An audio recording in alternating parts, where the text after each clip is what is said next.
C'est vrai que les Congolais, je ne sais pas, qui sont en retard de raisonnement. Je parlais avec quelqu'un de Lubumbashi qui m'a appelé 1 heure avant que je ne commence à faire cette vidéo. Aigle de Colosie, Maté Senapita, la souffrance dépasse en tout cas ici. Les gens de l'UDPS, Bazar Mabé.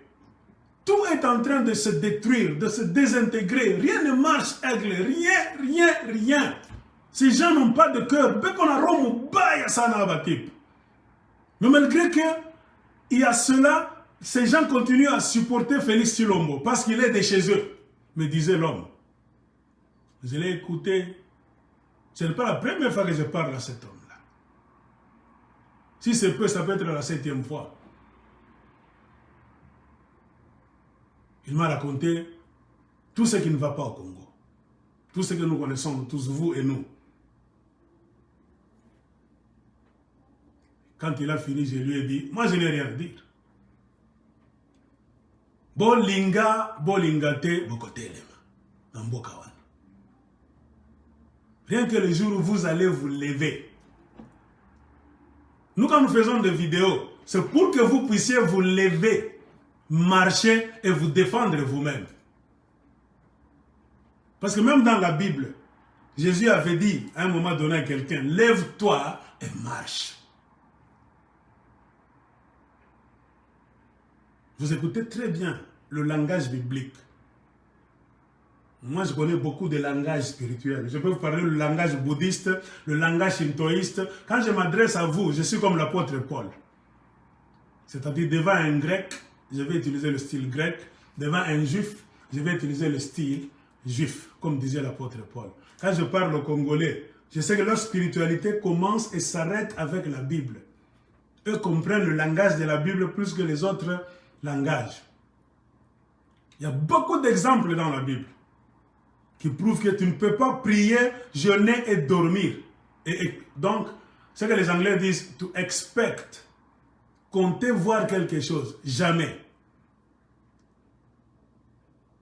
Et la même Bible te dit, Dieu ne fera rien pour toi, mais Dieu fera tout avec toi.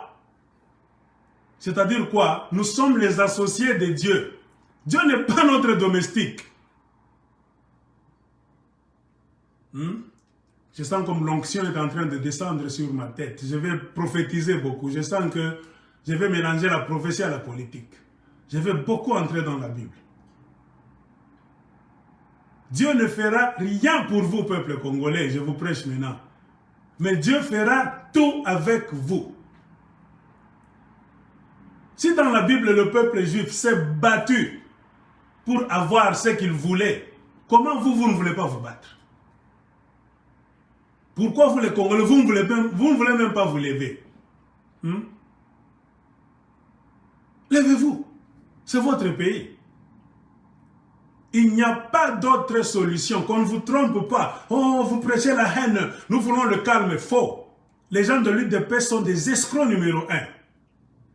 Aujourd'hui, ils pensent que faire l'article 64, ça devient une mauvaise chose, alors qu'ils ont prêché cette histoire pendant beaucoup d'années. Et eux ont été violents. Ils ont cassé beaucoup de choses. Ils ont insulté tout le monde au Congo. Au nom de ce même article 64. Et aujourd'hui, quand nous parlons de ce même article 64, vous allez les voir là-bas, commencer à dire, ah, c'est-à-dire quoi? Ils mangent avec le diable. Ils sont devenus les fils du diable. C'est pour ça que nous allons les classer. Moi, je les ai déjà classés parmi les oppresseurs du peuple congolais. L'UDP, c'est un parti politique et qu'on a été soba congolais. Qu'on a blâme tafchami. Nous qu'on a été soba congolais.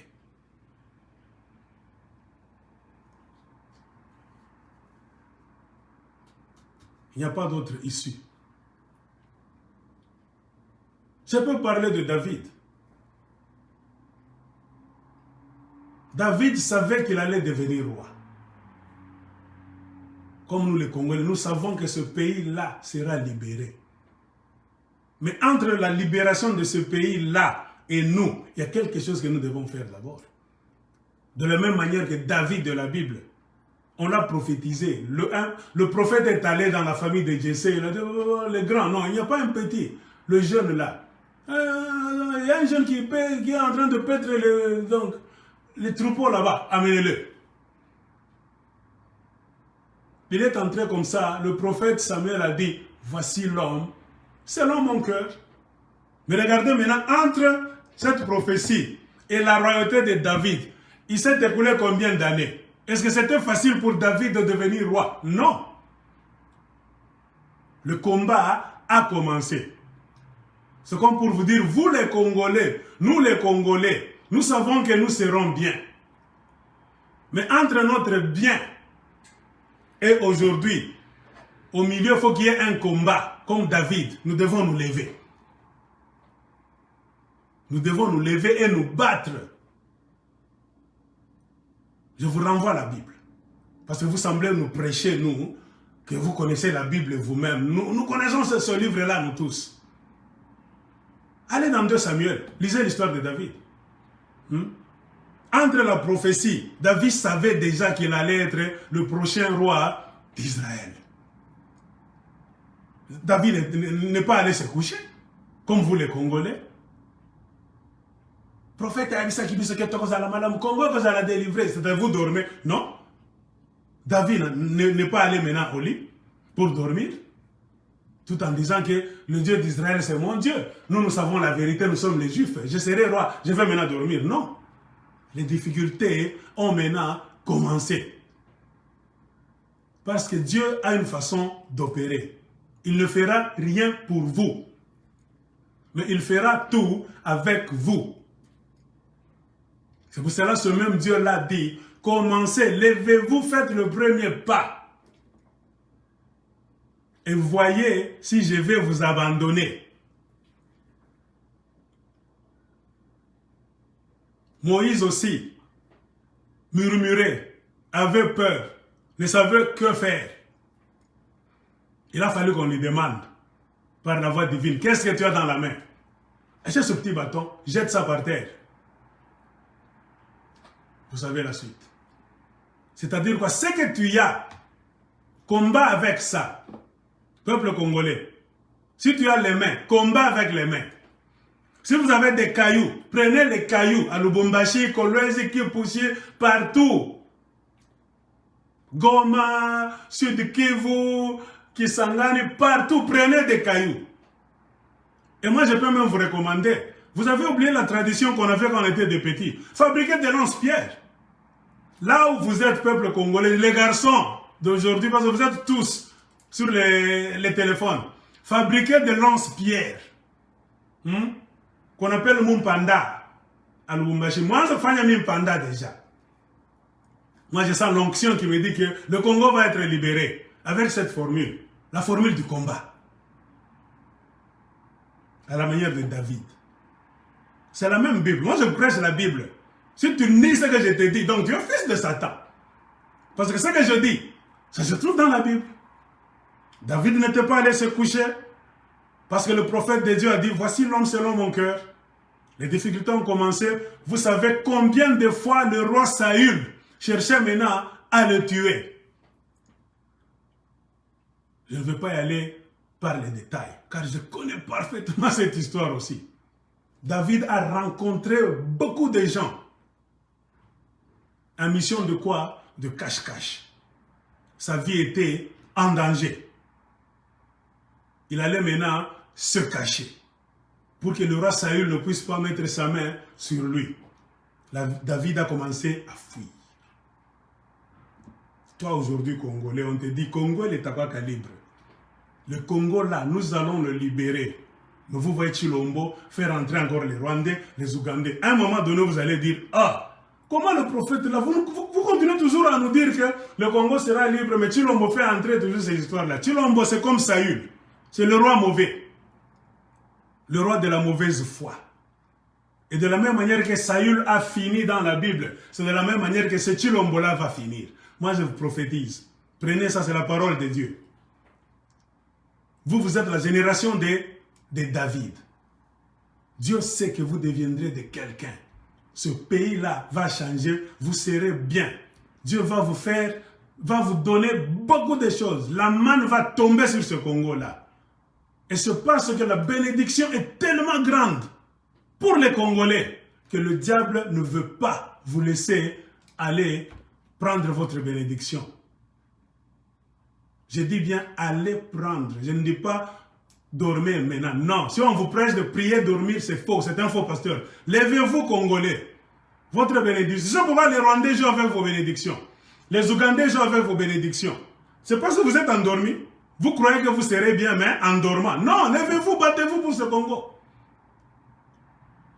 Moi, je vous jure que le jour où vous allez seulement vous lever comme ça dans toutes les rues de la République démocratique du Congo, vous bloquez toutes les artères. Il n'y a pas de travail, il n'y a pas marché, il n'y a rien. Nous voulons que ce pouvoir-là puisse tomber. Le pouvoir va tomber. Et c'est quand vous allez voir la main de Dieu, vous verrez les choses s'ouvrir. Satan est en train de vous pousser dans la peur. La peur, c'est satanique. On ne vous demande pas d'aller tuer des gens, des autres. Levez-vous seulement, vous bloquez vos rues. Pas de travail, la grève commence. Les Soudanais ont fait ça. Oh, violence, pas de problème. Pourquoi faire des défilés pour aller quelque part là? Non, ne sortez pas. Vous restez chez vous pour éviter cette sorte de violence qu'ils vous disent. Les bureaux ne doivent pas fonctionner. Parce que ces satanistes-là profitent de vos bureaux. Quand vous allez vous ouvrir vos bureaux, vous travaillez, ils ne vous payent pas, mais continuez à voler votre argent. Faites comme les Soudanais, la grève générale sur tous les territoires du Congo, pas de travail jusqu'à nouvel ordre. Quand vous souffrez, vous allez travailler, vous ne recevez rien. Mieux vaut rester à la maison avec votre zéro dans la poche, au lieu d'aller travailler pour ne rien recevoir. Pourquoi te faire souffrir pour ne rien recevoir? Au lieu de rester à la maison, commencez maintenant à te battre pour changer ton pays. Faites comme les Soudanais. Les Burkinabés étaient debout hier et avant-hier. Ils étaient debout. Ils sont habitués à être debout. Les Sénégalais aussi, vous avez vu. Le président Macky Sall voulait faire trop de bêtises. Ils se sont levés comme ça pendant une semaine. Le président Macky Sall a échoué de faire passer ses plans. De la même manière avec Chilombo. Si Chilombo fait tout ce qu'il veut, c'est parce que vous êtes endormis. Vous êtes endormis, vous tous. C'est pourquoi je vous donne l'exemple de David. David a commencé à chercher protection. Même Jonathan, le fils du roi Saül, le fils intime de David, est allé tâter la température auprès de son père. Il est revenu dire à David, c'est grave, ce monsieur est satanique, il va te tuer. Moi, je t'aime tuer mon frère. Fuis. C'est comme l'enfant de Chilo, qui va dans la réunion, il entend son père dire que les Congolais Tognyata Bango. Vous dites toujours ça. C'est ce que vous êtes en train de faire. Je me demande à Satan. Vous êtes en train de Konyata Congolais. C'est le satanisme. Moi, c'est l'onction de Dieu qui me fait dire ce que je suis en train de vous dire. Laissez le peuple de Dieu. Moi, je m'entends de pèse. Les gens de l'UDPS, Chilombo, laissez le peuple de Dieu libre. Sinon, vous allez mourir d'une mauvaise mort. Je parle en tant que prophète des Congolais. David commençait à fuir. Jonathan, le fils du roi, l'a protégé, mais il n'a pas su le garder. David est obligé de fuir. Je peux vous compter. David est allé dans beaucoup d'endroits. Il a rencontré beaucoup de gens pour chercher quoi? La protection. Jonathan n'a pas protégé David. C'est-à-dire quoi? Même tes amis intimes ne peuvent jamais te protéger. Il ne faut jamais avoir foi dans les amis. Le combat du Congo, mes chers amis. Un homme reste homme, il peut te trahir. David, donc Jonathan n'a pas su protéger David. C'est-à-dire quoi? Même les amis, à un moment donné, vont échouer de te protéger. Comme Abinawaka. Comme j'ai dit, David est allé dans beaucoup d'endroits. David est allé même chez des rois, les Abimelech. D'autres rois n'ont pas su protéger David. David est devenu réfugié sur le sol d'Israël. Lui à qui Dieu avait dit que tu seras roi. Il commence à dormir dehors. Congolais au Kondima.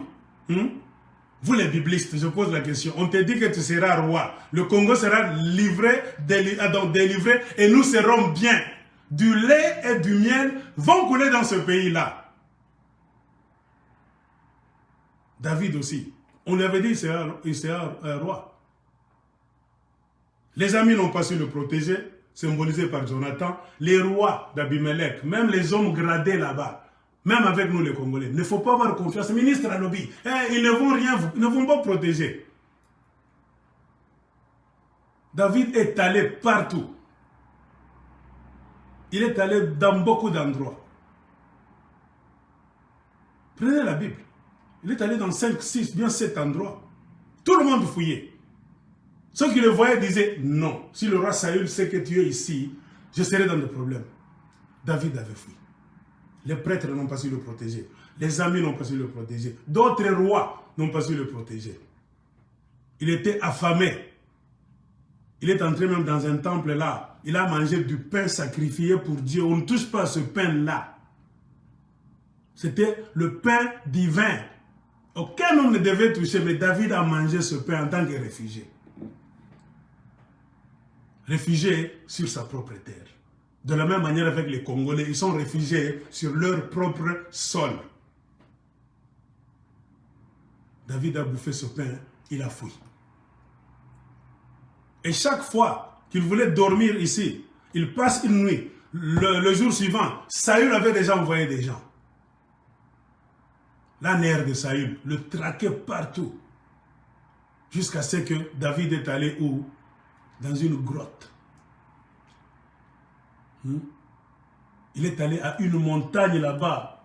Une montagne, on dit en français, une montagne rocheuse. Qui mourima qui a Dieu moi en goût sana. Il est entré parmi les pierres là-bas, les grosses pierres de cette montagne-là. Il a vu, c'est le seul moyen. Sur tout le territoire là-bas de Saül, je suis réfugié. Wanted. Persona non grata. David est entré dans la montagne là. Très élevé pour se cacher. Il est entré dans la montagne. Ouf. Je peux me cacher ici. En attendant que d'autres stratégies me viennent à l'esprit. Vous lisez la Bible mieux que moi. Qu'est-ce que la Bible nous dit? David n'a pas été seul. Il a rencontré dans cette montagne là-bas, il y avait des caves là dans les montagnes. C'est là où se cachaient tous les chèques d'Israël. Les putes, les prostituées, ceux qui devaient de l'argent aux gens, qui avaient fui des crédits, les malades, les ivrognes, tous ceux qui avaient donc, tout ce que la société a rejeté. La société d'Israël avait rejeté. Tous qui avaient des problèmes, fuyaient, on les cherchait par la police de Saül. Tous avaient érigé domicile où? Dans cette montagne-là. Quelle montagne? La montagne rocheuse. Ça symbolise quoi? Cette montagne rocheuse-là pour vous les chrétiens. Jésus-Christ, mon rocher. David est allé se cacher dans cette montagne rocheuse, dans une roche. Il est allé se cacher dans ce rocher-là. Ça symbolise quoi? Il a été protégé par l'Esprit de Jésus. Montagne rocheuse. Il est allé se cacher dans un rocher. Vous appelez Jésus mon rocher. C'est le symbolisme biblique. Il est allé là à l'intérieur. Il a rencontré tous les pauvres de la société, comme vous les Congolais. Les pauvres qui ne mangent pas bien, qui ne savent pas payer le loyer, on les a chassés à l'école, ne peuvent pas aller, les mécontents, les chèques, tout le monde est à l'intérieur. Qu'est-ce que David avait fait? Il a eu une idée. Ah, et si j'utilisais ces gens pour que nous puissions maintenant faire l'affaire? David a utilisé les pauvres là les malheureux de la société de ce temps-là, qui sont devenus quoi? Une armée de David. L'armée de David a commencé par les pauvres chèques qu'il a rencontrés dans les montagnes. Tous les mécontents qui détestaient le roi Saül. David les a collectionnés. Allons! Et David a commencé à se battre. C'est-à-dire quoi? La plus grande armée, même chez vous au Congo, ce sont les pauvres. Tous les chèques que vous voyez là, c'est une forte armée. Même les FARDC ne peuvent jamais se tenir debout si tous les pauvres du Congo, et il y a trop de pauvres dans ce pays-là, ils se lèvent tous dans les rues. Aucune armée ne peut arrêter les pauvres Congolais. Munashimama atukuriake atukunuake tunakatala inchi yetu. FARDC takimbia. Même les soi-disant infiltrés rwandais sont au nombre de combien au Lubumbashi? Les Congolais se lèvent dans toutes les rues de la République pour réclamer leurs droits. Ils vont fuir. David a collecté tous les chèques là. Il en a fait une armée forte. Et vous connaissez la suite. Il a commencé maintenant à briller par des prouesses. Plusieurs fois, il passait même près du roi Saül qui faisait caca là-bas. Le roi Saül mettait son camp là-bas. David y passait là-bas. Hein? Il prenait même l'épée. Il plantait près de la tête de Saül. Quand il se levait comme ça, ah! Et David lui criait même de loin, j'avais mille et une occasion pour te tuer. Je n'ai pas voulu te tuer. Parce que tu es un roi. Moi, je ne suis pas tueur. Tu es loin de l'Éternel. C'est pourquoi je ne veux pas te toucher. C'est pour lui dire quoi? David avait beaucoup d'occasions pour tuer le roi Saül. Il attendait le moment opportun. Même vous, Congolais, vous avez 1000 occasions pour balayer cette racaille qui est au pouvoir au Congo. Ils sont moins nombreux. Et d'ailleurs, le Congo, c'est un pays là où le taux de pauvres est tellement bizarre. Vous avez combien de riches? Commencez par vos villes d'abord. Vous avez combien de riches à Kolwezi? Dans la ville de Kolwezi, vous avez combien de riches? La ville de Kamil. Hein? Allez à Mboujima, il y a combien de riches? Prenez la ville de Mboujima, il y a combien de riches là-bas? Pour dire que non, nous n'allons pas faire la révolution populaire, sinon nous avons des richesses, nous avons des Lamborghini, des Mercedes, nous allons abîmer nos... Vous avez abîmé, vous avez peur de quoi? Vous n'avez rien à perdre. Ceux qui ont à perdre, ce sont ces voleurs au pouvoir. Quand tu parles de révolution au Congo, tu entends quelqu'un te dire « Non, c'est mauvais, c'est le fils d'un voleur. » Ou bien c'est lui le voleur. Il est de la famille des voleurs. Prenez l'exemple de David, prenez l'exemple de Moïse. Ils se sont battus pour entrer à Canaan, pour trouver de bonnes choses. Ainsi David est devenu roi. Et l'un des rois célèbres de la Bible. Il est passé par le baptême de feu. Et le peuple congolais est en train de traverser le désert. Vous êtes en train d'être exposé au baptême de feu. C'est maintenant question de comprendre que si vous dormez, le feu va vous brûler. Pour ne pas être brûlé par ce feu-là, levez-vous, Congolais. J'ai répondu à ce monsieur qui m'a appelé de Lubumbashi. Je lui ai dit, monsieur, si vous ne vous levez pas, rien ne changera. Il faut se lever dans ce pays-là.